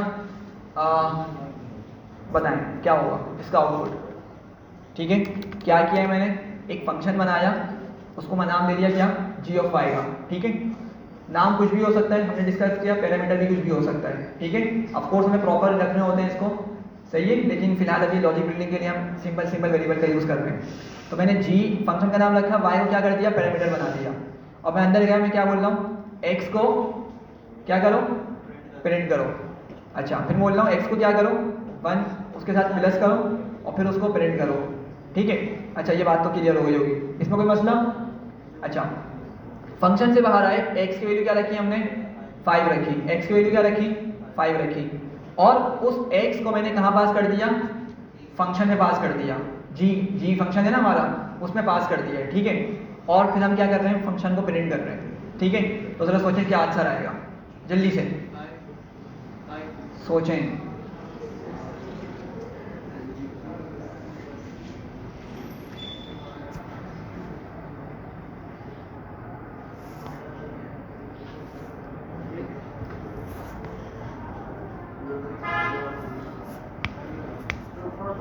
चलें भाई बताएं, सबसे पहले बताएं। अच्छा, पहली बात ये कि आप लोगों ने अभी जो हम क्वेश्चंस करेंगे ना, उसमें आपने क्या करना है, फंक्शन को बाद में देखना है, आपने पहले बाहर वाली लॉजिक देखनी है, ठीक है, बाहर वाली चीज़ देखनी है। अच्छा, सबसे पहले मैं x की वैल्यू क्या रख रहा हूँ, 5 रख रहा हूँ। x की वैल्यू क्या रख रहा हूँ, 5 रख रहा हूँ, ठीक है। और फिर मैं क्या कर रहा हूँ, उस x को कहाँ पास कर रहा हूँ, g के अंदर पास कर रहा हूँ, ठीक है। अच्छा, ये जो 5 यहाँ से जाएगा, ये 5 जो यहाँ से जाएगा, ये किसको मिलेगा अंदर जाके, y को मिलेगा। किसको मिलेगा, y को मिलेगा। लेकिन क्या फंक्शन के अंदर मैं कहीं y का यूज़ कर रहा हूँ, नहीं कर रहा। मैं तो क्या यूज़ कर रहा हूँ अंदर, कंटिन्यूसली x यूज़ करता चला जा रहा हूँ, ठीक है। तो अब पॉइंट यहाँ पर ये है कि ये जो बाहर वाला x है, क्या ये फंक्शन के अंदर एक्सिस हो सकेगा या एरर दे देगा। क्वेश्चन ये है कि भाई x की वैल्यू मैंने कहाँ रखी है, बाहर रखी हुई है। ऑल्दो कि मैंने उसको पास किया, मैंने पास तो किया उसको, लेकिन वो जो पास कर रहा हूँ तो वो कौन गेट करेगा उसकी वैल्यू को, y गेट करेगा। y में उसका मतलब y की वैल्यू 5 हो जाएगी, लेकिन फंक्शन के अंदर तो मैं कहीं पे y यूज ही नहीं कर रहा। तो क्वेश्चन कि क्या x प्रिंट करते हैं वो एरर देगा या काम कर जाएगा। हाँ भाई, क्यों, x y बराबर हो गया ना x के, लेकिन हम तो अंदर कहीं यूज ही नहीं किया y का, x की वैल्यू तो आपके पास है। तो क्या होगा इससे, मान लीजिए जब ऊपर g की y की जगह x आ जाएगा, हाँ। x की वैल्यू 5 है। जब प्रिंट फंक्शन में ऊपर क्या आ जाएगा, y की जगह, y की जगह x वैल्यू पास की ना आपने, हाँ। y बराबर x की, तो x की वैल्यू 5 है। जब वो प्रिंट फंक्शन में जाएगा तो x की जगह 5 की वैल्यू आएगी। जब सेकंड प्रिंट फंक्शन में जाएगा तो 5 + 1 होगा 6 होगा। लेकिन वो तो x की आ गई ना, हमने y तो कहीं यूज ही नहीं किया। y बराबर x के भी तो किया है। ठीक है, डिस्कस करते हैं। हाँ भाई, पीछे बताएं सारी क्या वजह है। ग्लोबल है ना, हाँ। कंपाइल होगा तो वो आप x की वैल्यू पास कर देना, y की वैल्यू उठाया तो उठाया x की वैल्यू। सही है, और कोई। अच्छा देखें, इस बात को समझिएगा, हम यहाँ से चलते हैं नीचे से, ठीक है। अभी आपको एक चीज़ पढ़ानी है, लोकल होता है और एक ग्लोबल वेरिएबल होता है, ठीक है। लोकल वेरिएबल और ग्लोबल वेरिएबल, अभी आपको समझ आएगा। देखें, बात समझिएगा, x की वैल्यू क्या है भाई, 5 है। मैंने क्या किया, मैंने फंक्शन को कॉल किया, फंक्शन के अंदर 5 को भेज दिया, x लिखा मतलब 5 भेज रहा हूँ मैं, ठीक है।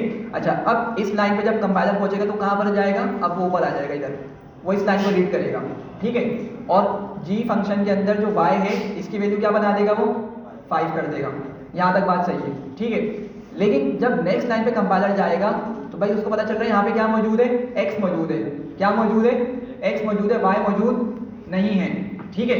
तो अब वैसे तो उसको क्या करना चाहिए था, एरर देना चाहिए था, लेकिन एरर नहीं देगा। क्यों नहीं देगा, बात समझिएगा, क्योंकि हमने जो x की वैल्यू डिफाइन की है ना, जो x की वैल्यू डिफाइन की है, ये हमने कहाँ लिखी है, फंक्शन के बाहर लिखी हुई है। समझिएगा बात को, x की वैल्यू कहाँ पे स्टोर किया हुआ है, फंक्शन के बाहर, जिसको हम बोलते हैं, हमने इसको ग्लोबल स्कोप दिया हुआ है, या ग्लोबल वेरिएबल में हमने इसको रखा हुआ है, ग्लोबल वेरिएबल बना के रखा हुआ है इसको। ये बड़ा बार बार आपको सुनने को मिलेंगे, तो जरा भाई इसको दिमाग में बिठाइएगा। x की वैल्यू को मैंने कहाँ रखा हुआ है भाई, ग्लोबल वेरिएबल बना के रखा हुआ है, या ग्लोबल स्कोप में रखा हुआ है। तो अब वो क्या कर सकता है, ये जो x है ना, ये डायरेक्टली आपके बाहर वाली वैल्यू को एक्सेस कर सकता है। आपका जो x है वो बाहर वाली वैल्यू को डायरेक्ट एक्सेस कर सकता है, ये बात समझ रहे हैं। तो जब आपका कंपाइलर इस लाइन को रीड करेगा, वो क्या प्रिंट करेगा, सबसे पहले 5 प्रिंट कर देगा, सही है। अच्छा, अब नेक्स्ट लाइन पर आएगा, नेक्स्ट लाइन पर आने के बाद x की वैल्यू क्या है हमारे पास, 5 है। 5 में क्या करेगा, 1 प्लस करेगा, क्या हो जाएगी वैल्यू, 6। तो यहाँ प्रिंट करेगा 5, यहाँ प्रिंट करेगा 6, फंक्शन एड हो गया आपका यहाँ पर, ठीक है। और अभी तक बाहर आपका कंपाइलर इसी लाइन को रीड कर पाया था, अब अगली लाइन को रीड करेगा। क्या करेगा, अगली लाइन को रीड करेगा। अब बताएं कि x का आंसर क्या आएगा, 5 या 6। 6। हाँ भाई, क्यों, x की वैल्यू 5 है, अभी तो आपने कहा वो ग्लोबल है।